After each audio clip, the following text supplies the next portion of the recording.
বন্ধুরা, রাজশ্রীর পরিবারে সবাইকে স্বাগত। মেয়ে যা স্কুলে চলে গেল, আজকে বুধবার। তো দেখো আমি ব্রেকফাস্টে কি নিয়ে দিচ্ছি। এখানে আছে ব্রোকলি সেদ্ধ, একটা ডিম সেদ্ধ, একটা কেক, আর ওই যে বললাম সব থেকে প্রিয় ধোয়া ওঠানো দুধ চা। জানো তো বন্ধুরা, একটা কথা বলি, তোমাদের সাথে শেয়ার করি। শাপে বর, সত্যি কথা।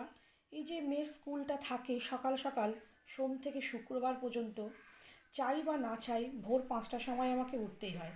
তাতে একটা সুবিধা কি হয়, তাড়াহুড়ো করে উঠে পড়ি, সমস্ত কাজও তাড়াতাড়ি সারা হয়ে যায়। আর আমার মেয়ের একদম একদম অভ্যাস যে ঘুম থেকে উঠেই একটু জল খেয়ে স্নানটা করে নেওয়া। তাই স্নানটাও সারা হয়ে যায়, পুজোটাও দেওয়া হয়ে যায়। এই ফাঁকে ব্রেকফাস্ট করতে গিয়ে ওর সাথে সাথে দেখো আমারও ব্রেকফাস্টটা করা হয়ে যায়।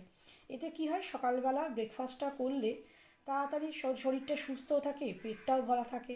আর বাকি দিনগুলো যেদিনকেই ওর ছুটি থাকে সেদিনকেই কুড়েমি করে সকালবেলা করে শুয়ে থাকি, উঠি না, দেরি হয়ে যায়, ব্রেকফাস্টটাও স্কিপ হয়ে যায়।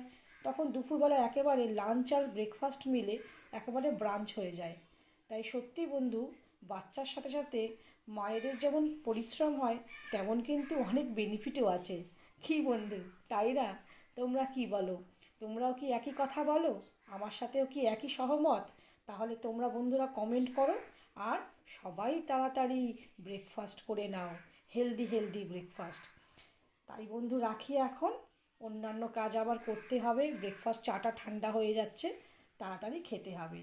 ধন্যবাদ, টাটা।